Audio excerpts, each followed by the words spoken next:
the 2025 ICFP Youth Trailblazers. So this session is really to kind of go over some of the key facts that we have posted online, just for you to hear it again and give you kind of space to ask those questions. Could I get the next slide, please?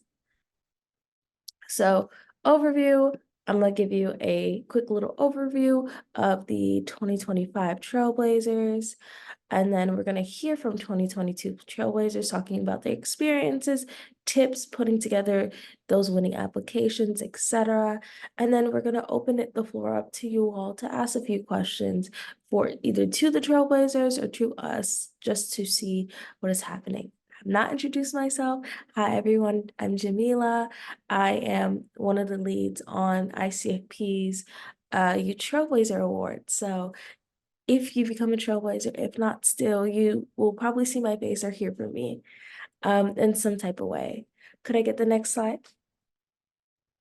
So what is the ICFP Trailblazer Award? So we take a group of global youth leaders who are champions for family planning, sexual reproductive health rights, and we recognize them through their work with this Youth Trailblazer Award.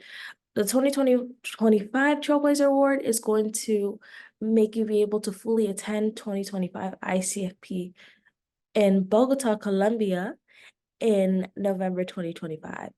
Trailblazers will actively be participating in the planning of activities at ICFP, so speaking roles, engagement at the conference opportunities, giving the voice and perspective of youth throughout ICFP and multiple different subcommittees and different things that's happening around. So this is not an award that you just get in 2025. This is something that will start in 2024 and build up to 2025 if you are chosen.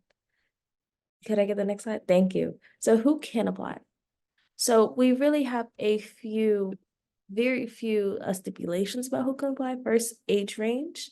So 18 to 35, and this is all, and you cannot be 35 on November 1st.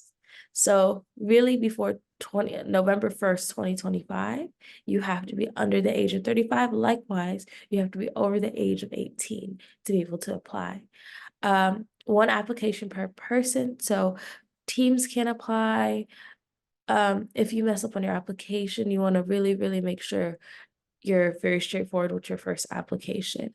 And then the timeline. So you have to apply by May 6, 2024, 11:59 p.m. Eastern Standard Time. So that means your entire application needs to be fully committed, complete, and submitted, including the video with it. And we'll talk a little bit about that. Could I get the next slide?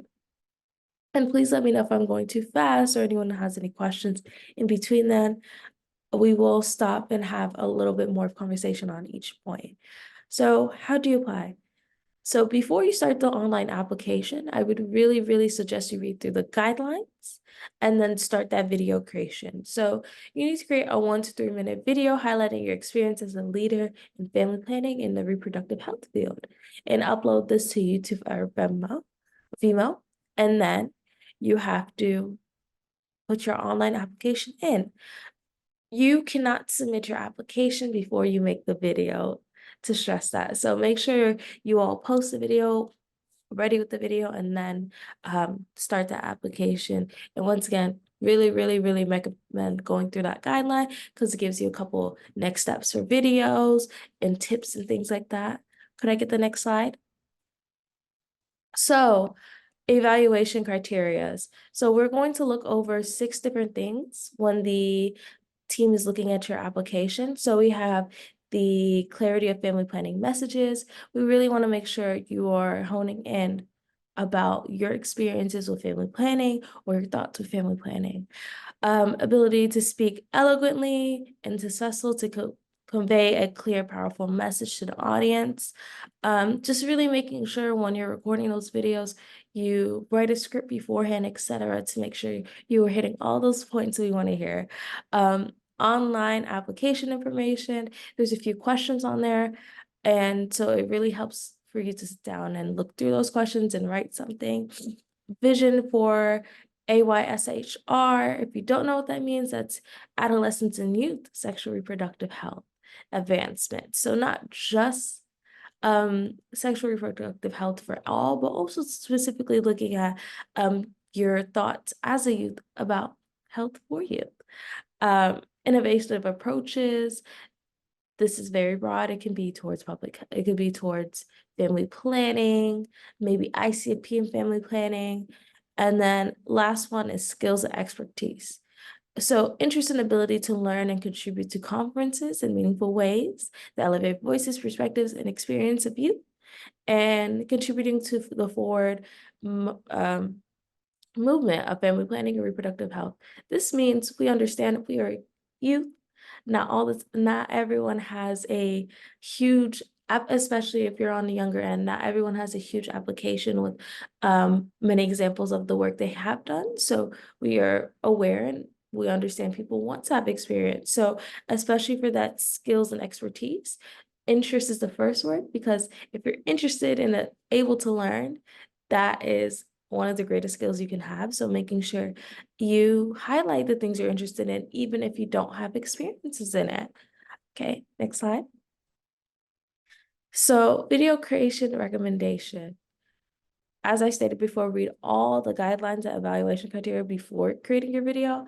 That will make sure your video is on topic, and it will give you an edge in competition when you're applying.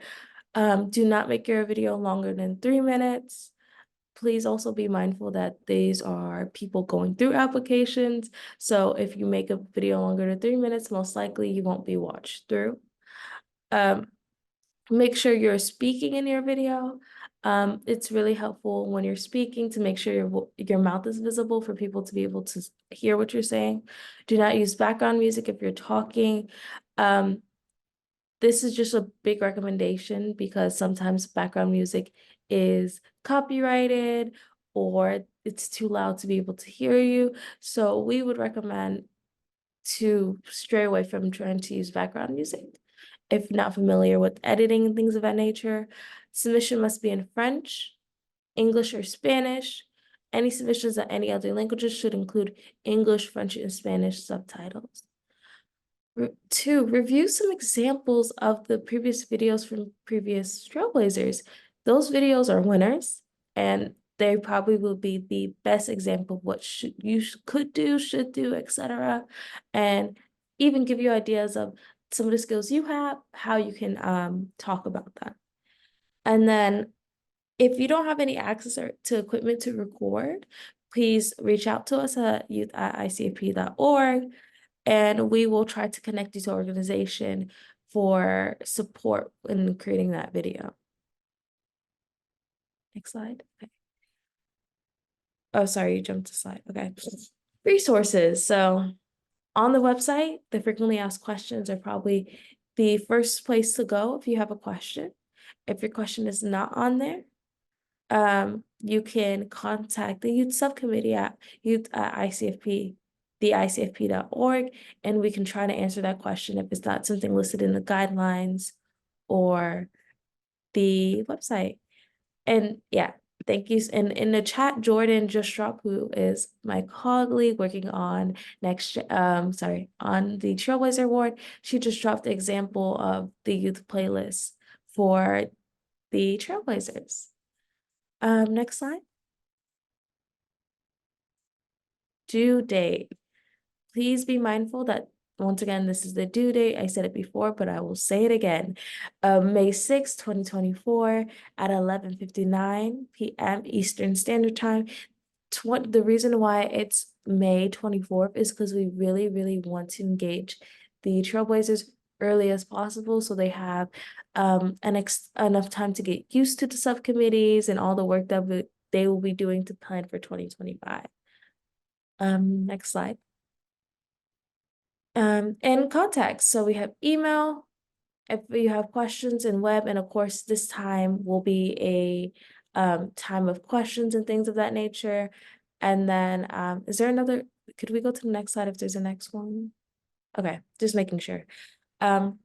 So we're gonna leave this up for you all to see the contacts, and I think this right now would be, I saw that there's a question in the chat and I could answer. Kind of clarify this for me so we can include music in our video except when we're talking, or there should be no music at all in your entire video. We would strongly recommend for you not to use music, especially if this music is copyrighted or is not one of the free music backgrounds from YouTube or Vimeo. If you really, really want to use music and you have past experiences using editing, you can, but just really recommending to stray away from that. But if you already did that, or you have like a part of your video to show off your work that has some type of royalty-free music in the background, that is fine. We're just really, really recommending. A lot of times when people do submit with music, it tends to be harder to hear them speak, or it might be copyrighted music. So I hope that answered your question. If not, feel free to unmute and ask a little bit more. Oh, wow. Awesome. We're getting a lot of questions. Okay.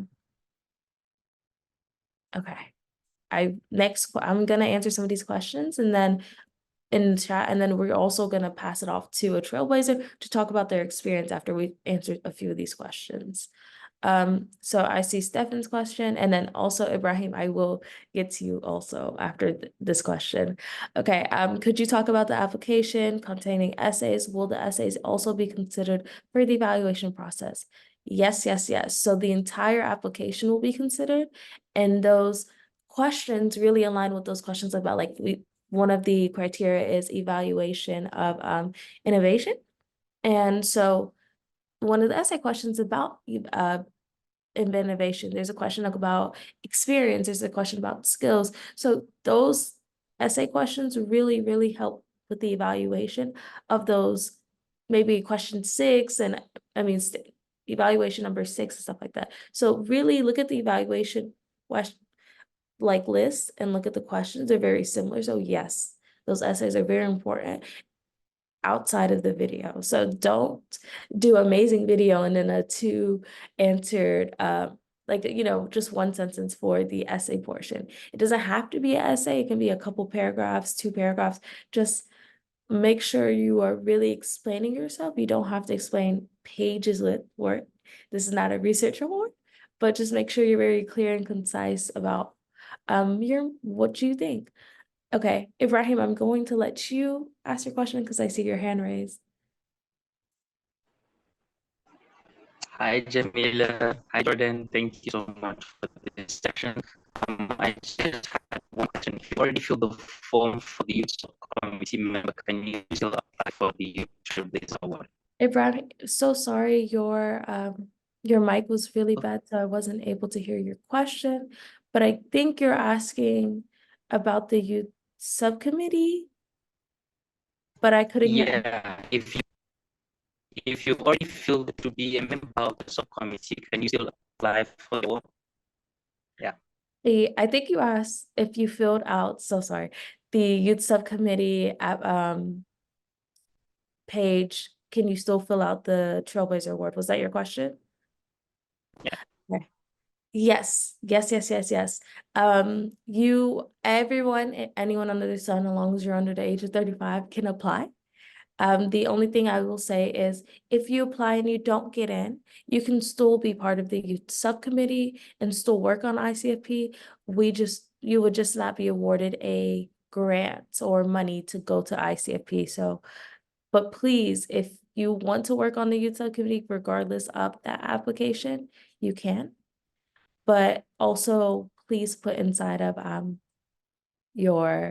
please make sure you put inside an application for the Trailblazer Award if you're interested, whether you're part of the youth subcommittee or not.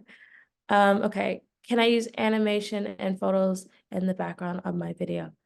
Yes, just please make sure, once again, those animations aren't copyrighted or anything of that nature. Whatever you use should be completely you, and please make sure you do have a section of your face in there and you speaking if you're going to do animations or photos in the background. Okay. And see, yep, one of our previous trailblazers did. and had success with using animation. Okay. Can we input the recommendation for the mentor? It's not on the application. Yes, we are not looking for recommendations from mentors anymore. We realize that it is not helpful for some youth to put inside the mentorship, and also, you know, we get around 500 applications, and that's pretty hard to contact every single person's mentor on those. So that requirement has been completely removed. So do not worry about any recommendation or anything of that nature. All of that has been removed from the website, anything. And if you still see anything online currently saying that, feel free to email us at Youth ICFP, and we'll get that changed and fixed if there's any errors you see talking about that you still need a recommendation from a mentor. Okay, at this point, I think it'll be really good for one of our previous trailblazers to kind of just speak and maybe even answer some of these questions. I think is who would like, of the previous 2022 trailblazers, could you turn your camera on, unmute, and kind of talk about your experience as a trailblazer and anything else you would like to share? And we have Laura starting up first. Thank you so much, Laura. Hello, everyone. So it's really great to be here, and it's very exciting to think about the next Trailblazer event. So I had come across the application like a few days before the deadline, and so I wasn't really able to join much of the preparatory calls or anything like the nature that we're doing here. And my approach was to kind of divvy up the information that they were requesting from like all the different criteria. So rather than try and show or answer all of the questions in the video and also the questions, I kind of focused on the main areas I think were worth highlighting in the video. And then I made sure that all the other areas were also like addressed in the kind of essay format, questions or responses. And what I appreciated a lot about the application process was that once you sit down to write the essays or answer the questions, essentially, it isn't as long-winded as other applications for other awards and grants and things like that. So it really is just about, in my opinion, bringing out the experience that you have and also presenting your ideas in a way that addresses the questions that they're answering or that they're asking.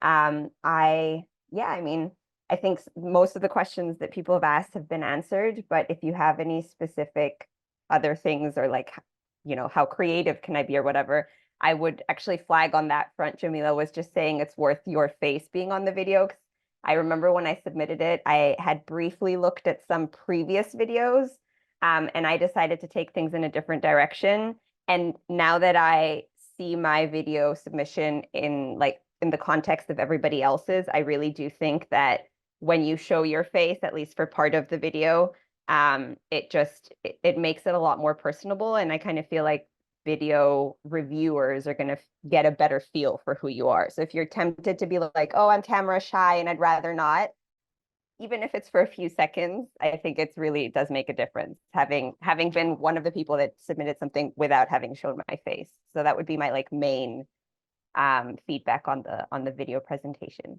So I'll go on mute again, but if you have any more questions that I can help answer, I will be around.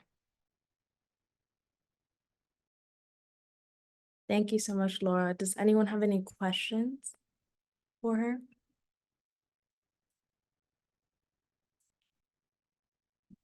Yeah, so definitely, once again, this award is very flexible. You are having multiple people review it, so you don't have to be like every video you saw. Laura's video was a little bit more unique compared to others, but she still was able to win. So that's something that's great to hear and something to highlight for everyone. I see a question in here. Do we need to submit a reference? We are not looking for references this time anymore. So it's just that application and that video more than anything. Yeah, so all of you, I would strongly, strongly recommend look through the videos of previous winners, think about your own. You do not have to emulate or copy the way they did it. It's more of you looking at that and getting ideas about how can you show who you are. Because there, as I said, for example, last year it was 500 people applying. And so you really, really want to highlight yourself in comparison to the other people applying, so you're able to get that. So anything that can make your video unique, even if it's video, etc., music, etc., stuff like that, feel free to do. Just be mindful of, if you are going to do it, make sure you execute it. When you execute it, that it's clear as possible to the person watching that video, because those 1 to 3 minutes is one of the biggest introductions to a person outside of reading your application. And likewise, those videos, if you are chosen as a winner, will be shared just like the ones from the previous ones are shared. So yeah, just make sure you're really mindful about that. And then make sure if you have submitted and I have not, yeah. So sorry, that other part is fine. But yeah, if you have any more questions, feel free to unmute and ask. Okay, hi, can I upload a video unlisted? Yes, we recommend you can do unlisted or public. Most people actually really do unlisted. There's very few people that do public when posting the videos. As long as you make sure the link you put inside the application is the link that when we click it, we're able to see it, it is completely fine. And letting you all know, if you post it unlisted and you are chosen as a winner, this video will be shared later on and posted in other places. So it is not, if you post it unlisted, it's never is going to be private for the entire time. It will be eventually showcased, even if you're not selected as a winner. Maybe sometimes we also share some of our runner-ups, etc., just to show examples of, even if you're not a winner, you still have an important youth voice. So just be very mindful about that also. Yusuf, I see your hand is raised. Thank you. Hello. Good day, everyone. Thank you, Jamila, for the information. I have been lucky to meet my friend Laura as part of the previous cohort, and just to echo what she mentioned on the sorry, on the fact of bringing a unique perspective, because, and you also brought that, so there will be a lot of people that work on SRHR and family planning and all of that. So what is your unique added value, rather than looking to cover every aspect of SRHR or family planning? And then two things that I noticed from the application, because the expectation that you will be a leader, so also you have to mention the skills and the experiences that you'll be able to utilize to influence others, not just your technical experience and knowledge within the field, but how good of a public speaker you are, how convincing you are, how do you convey your message, what kind of utilization of social media or other forums that will enable you to influence others and affect others. So I think that was also something you need to highlight, whether through the video or through the application. And my last recommendation also is just share some story about why this is valuable and important for you, because there will be a lot of people that mention what is their work, but I think what makes you stand out is how do you actually say, well, this is important for me, this is why it's something personal, this is why it hits home, that this is why I think I'm very passionate about it. And I think that will connect you more to the people who will review the videos and the application. So that's from my side. Thank you. Thank you so much, Yusuf. I 100% agree, and I would assume Laura agrees. Telling your story and highlighting, why sexual reproductive health, why you're passionate, it's probably the biggest thing. I will also say, if you're chosen as a winner, one of the things that we do is like really insert you into subcommittees who are planners. And we're trying to do it even earlier, so you're in the forefront of planning the entire ICFP from ground up, in a sense. And you, as a trailblazer, are expected to be kind of a voice and things of that nature. So I hope you all are super excited about this application. Is there any more questions from anyone about the applications, or just about trailblazers in general, or if you want to ask any of the trailblazers specific questions?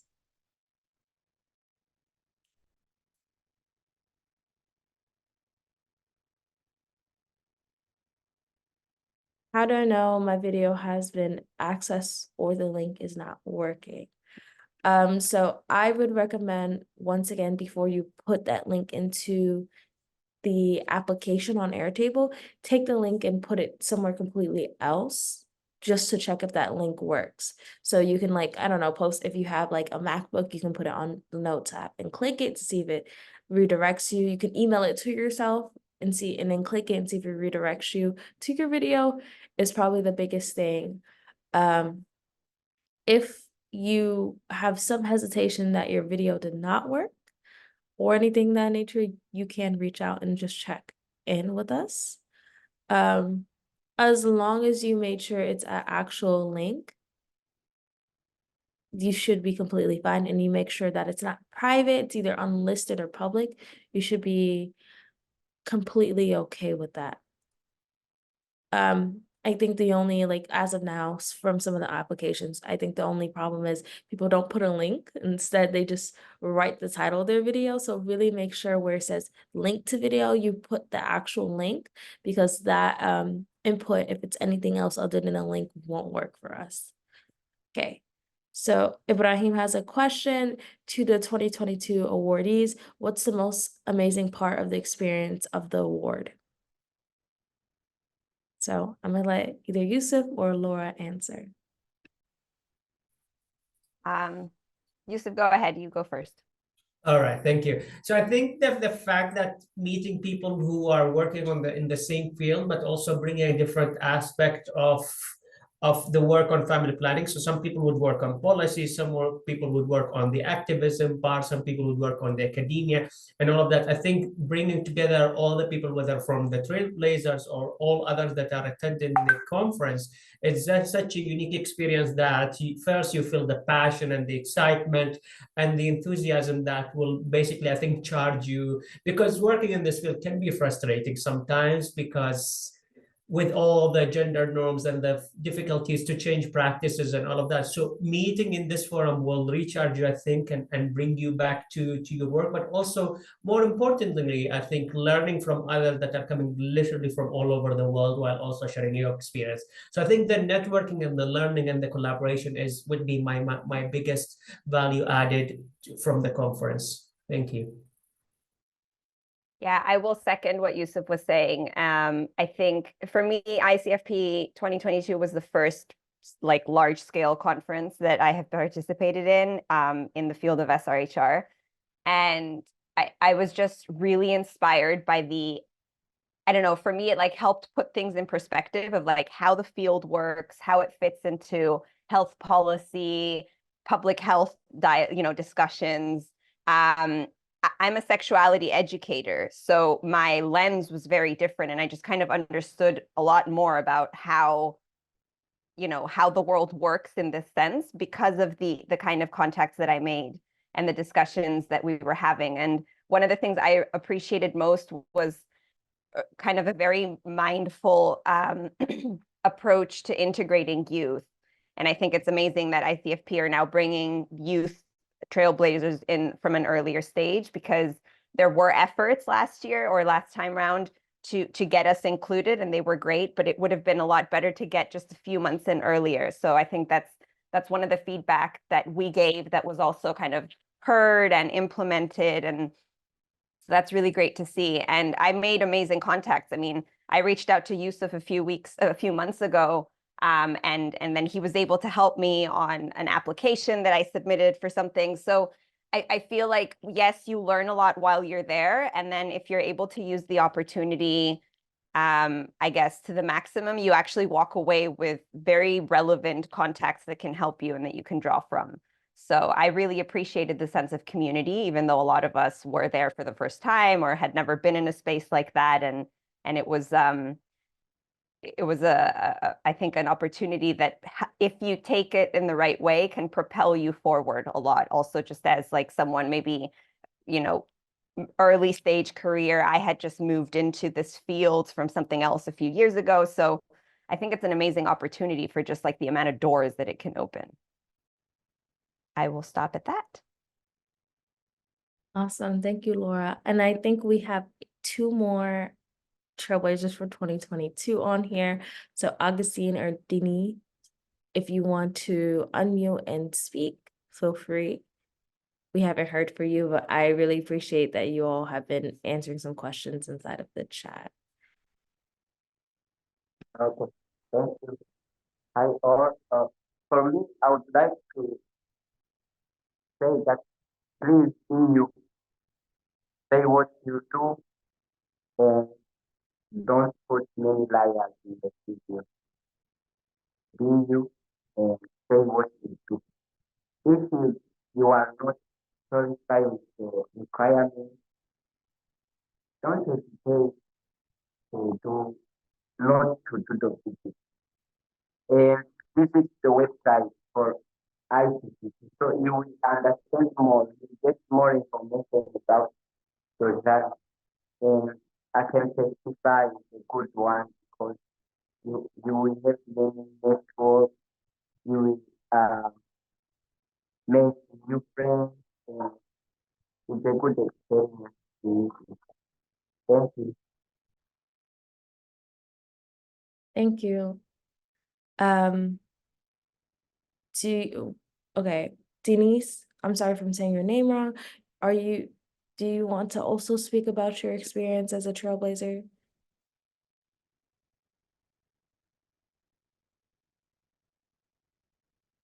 Okay, anytime you feel free, any of the trailblazers from 2022, anytime you feel you would like to hop on one of my answers, feel free to just unmute and answer. So I'm gonna kind of run through, we have a few more questions in here. So one of the questions is, hi, can we have the theme for the conference for 2025? So from our experience of 2022, as Laura stated, we really, really want to engage you all a lot earlier than before. So we don't even have a theme yet on books.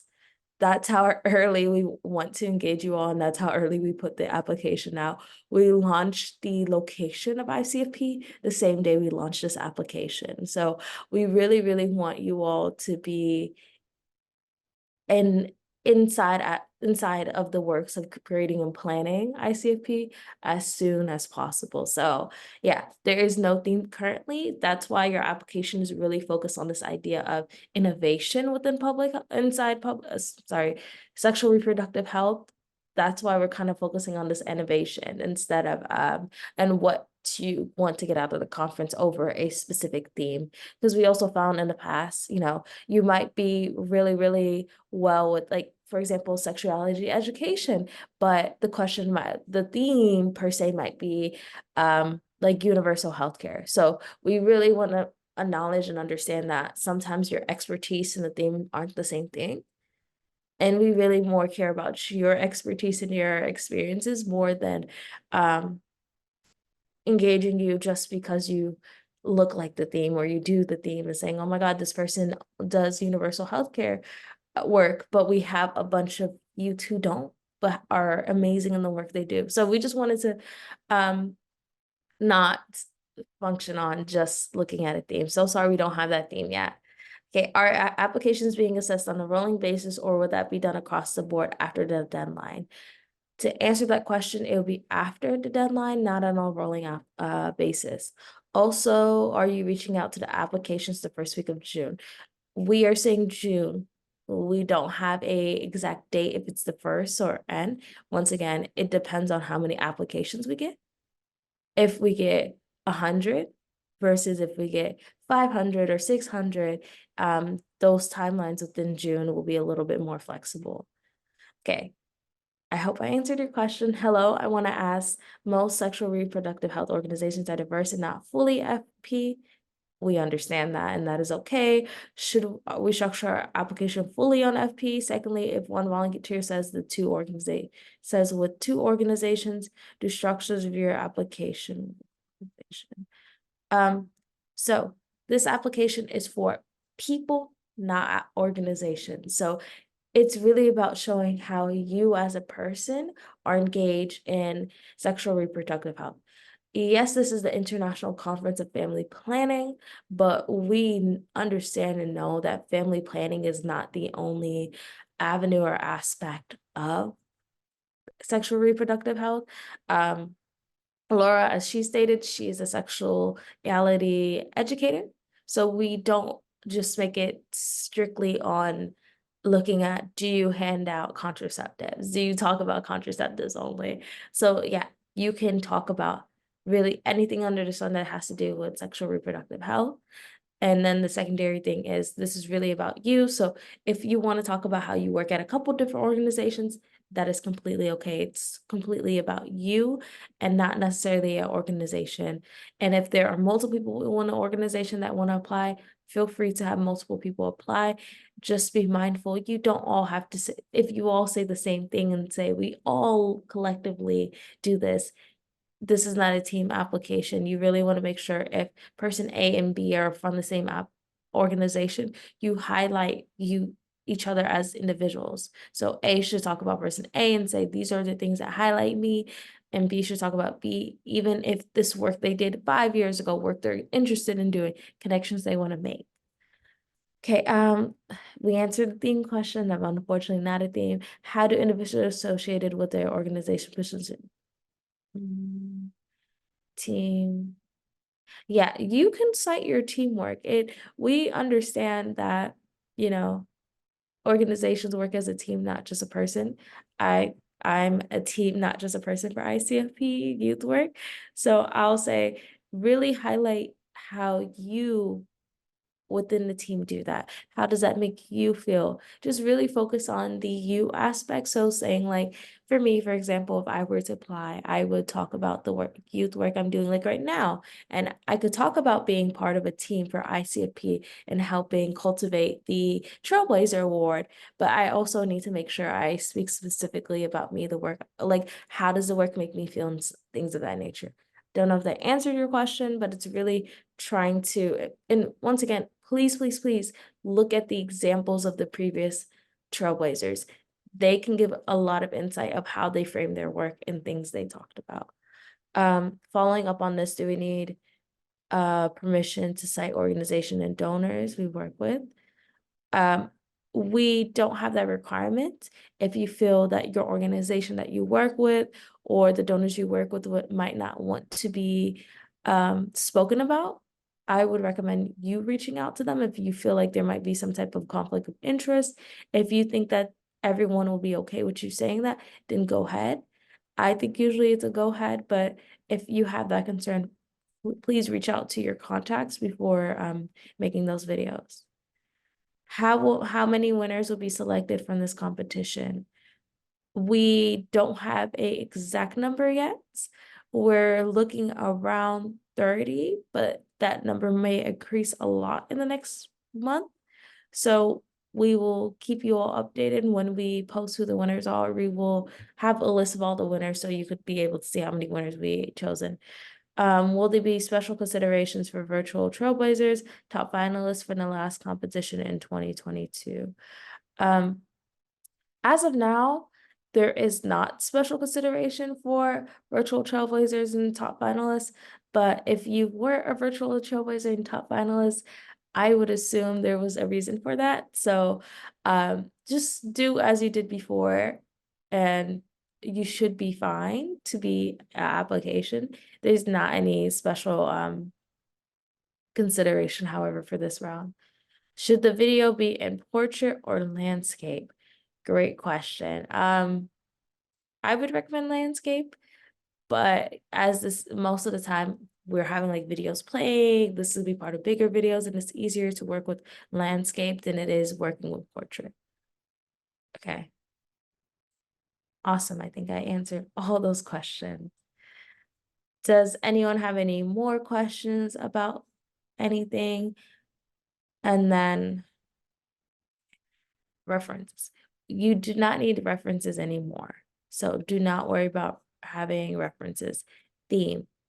We currently do not have a theme right now. As this is super early into ICFP, we have not announced a theme or worked on a theme yet. So that is something we're working on. We're hoping, you all will be engaged. This conference will be in 2025, November. and it is April 2024. So you guys are being pulled in at a very early stage with this application. And so a lot of things are not set in ground yet, other than like the location and also this application open. Okay, so if there's any more questions, feel free to drop in the chat or ask anything. I don't want to hold you all. Okay. Should the person be directly involved with patients in sexual reproductive health, or what if somebody is involved in advocacy? We love people in advocacy. Most people who apply do advocacy actually, then more patient-centered care. So yeah, it doesn't matter if you do patient-centered care, if you do advocacy. This event and Trailblazers in general it's more focused on advocacy anyway, as you are at ICFP planning events to spread awareness of people's research, make connections, etc. So if you do advocacy work, highlight it and be honest about it. Likewise, if you are someone who does patient-centered care, feel free to talk about that work. But as Yusuf stated before and Laura stated, really highlight why, you stand out with family planning and why it's important to you over your technical skills. Because, you are going to be a speaker, you're going to be inside of meetings for subcommittees and stuff of that nature. Okay. Can previous winners apply again? Yes. Everyone can apply again. As long as you're under the age of 35, you have the ability, and over the age of 18, you have the ability to apply. What roles do successful applicants play at the conference? Just a brief summary. Awesome. Okay. A lot of roles.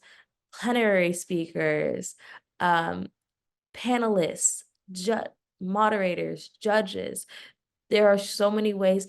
Youth Trailblazer reporters. We had some youth be able to do videos and record and talk about blog writers. So there were a lot of people doing different activities within ICFP. Yeah, ABSEC presenters. There is so many ways you can be involved. And then it's really nice because we have subcommittees. Subcommittees are people who plan different events around different like parts of the conference. For example, like youth subcommittee is one. So we plan things around youth things. We create a youth summit. We do youth spaces, and you'll be directly part of that planning and giving voices and opinions from your own work, and being able to talk about that. Likewise, there's a lot of speaking roles, a lot of front-facing roles if you're interested in having that you can have. I hope that was a good summary. Okay. Up to 35 or under 35. I believe it's under 35. Yeah, it's under 35. So you should not be 35 by November 1st. So if your 35 birthday is November 1st, unfortunately, you cannot apply. Jamila, just a quick correction. It's 35 and under. It's the African Oh. Union definition of youth, so it's 35 and under. Okay, so sorry. If you're turning 36, not 35. Thank you, Jordan. Okay. If there's not any more questions, we can log off, and I hope you all are excited for ICFP, excited for the application, and excited to see all of you all's applications. And once again, here is our email, and the website for the application is the best place to look for your answers. And I'm going to pass it over to the two Trailblazers. Thank you guys so much for being able to come on here and speak about it. And I'm going to let you all say any goodbyes or any last points. Just, be yourselves, enjoy the process as well. I found it really exciting to just kind of have a moment to sit down and think about how to present the work that I'm doing and why this is important to me. So I found that was strangely fulfilling for an application process. So yeah, enjoy the process, fingers crossed, good luck, and hopefully see you there. Well, from my side, good luck in the application. And I think once you start applying, and hopefully even after you get accepted, think about how do you want to engage, because being a youth trailblazer is just the start. So think, what do you want to do after? So as Jamila mentioned, do you want to be a speaker? Do you want to be a presenter? Do you want to be part of working groups? So start engaging, because yes, you get accepted at Trailblazers, but what is next, and how to utilize your few days among 4,000 or 5,000 people from last year, and how to make the most out of it. So that's up to you and to how much you make the most out of it, and good luck. Awesome. Thank you everyone for being able to come on. I will stay on for a little bit longer if anyone had some questions that they wanted to ask but couldn't do it in front of our audience. Okay. And with that, you all are free to go. Bye everyone.